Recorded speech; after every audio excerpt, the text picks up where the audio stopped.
नमस्कार, आपण पाहत आहात लोकहित लाईव्ह न्यूज चॅनल, आवाज सर्वसामान्य जनतेचा। यवतमाळ येथील पशुवैद्यकीय डॉक्टर गोपाल चव्हाण यांनी दिले एका गंगा नावाच्या गायीला जीवदान।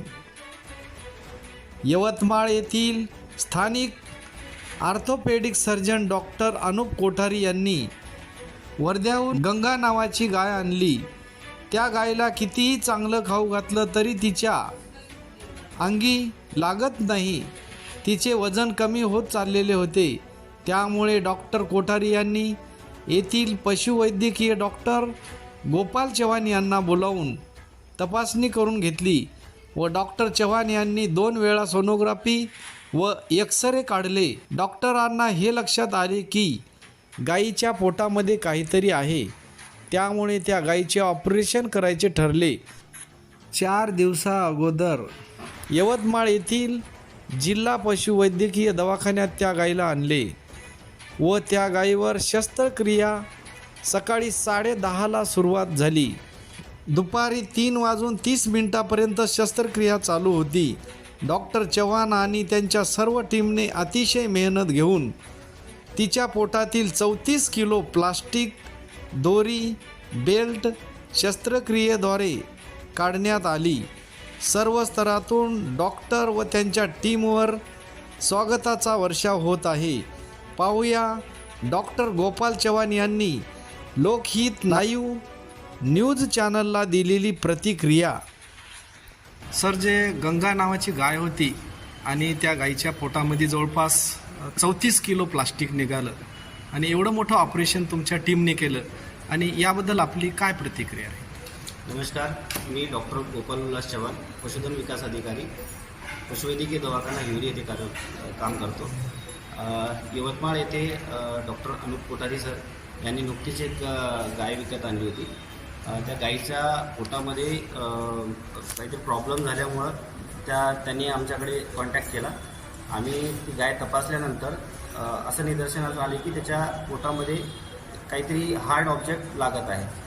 त्यानंतर आम्ही आपल्या जिल्हा पशु सर्व चिकित्सालयामध्ये आणल्यानंतर तिथे सोनोग्राफी व एक्सरे केले। त्यामध्ये आम्हाला असं निदर्शनास आले की त्याच्यामध्ये भरपूर सारं काही नॉन पेनिट्रेटिंग फॉरेन बॉडी म्हणजे प्लास्टिकच्या बॅग्स वगैरे किंवा दोरी अशा काही गोष्टी राहू शकतात। तर आम्ही नंतर त्याचं ऑपरेशन करण्याचा निर्णय घेतला। ऑपरेशन 4 दिवसा अगोदर 10:30 वाजता चालू केला। त्यानंतर त्या ऑपरेशनला जवळपास 4 ते 4.5 घंटे लागले। त्यामध्ये जवळपास 34 किलो प्लास्टिक निघालं। हे प्लास्टिक निघण्याचं कारण असं आहे की मागच्या काही वर्षामध्ये त्या गायीमध्ये फॉस्फरस डिफिशियन्सी असल्याकारणाने फॉस्फरस जेव्हा बॉडीमध्ये कमी होतो, कमतरता होते, त्यावेळेस गायी किंवा म्हशी किंवा कोणतेही जनावरं हे प्लास्टिक किंवा अशा काही गोष्टी खाण्याचे प्रयत्न करतात आणि त्याच्यामुळे ते जमा होत राहतात कारण की प्लास्टिकचं डायजेशन होत नसल्यामुळं ते आतमध्ये जमा होतात। आणि अशा प्रकारे आम्ही ऑपरेशन केल्यानंतर जवळपास 34 किलो प्लास्टिक आम्ही त्याच्या पोटातून काढण्यात आम्हाला यश आलं। आपल्यासोबत जे डॉक्टर लोक होते टीम, तर कोण कोण होते?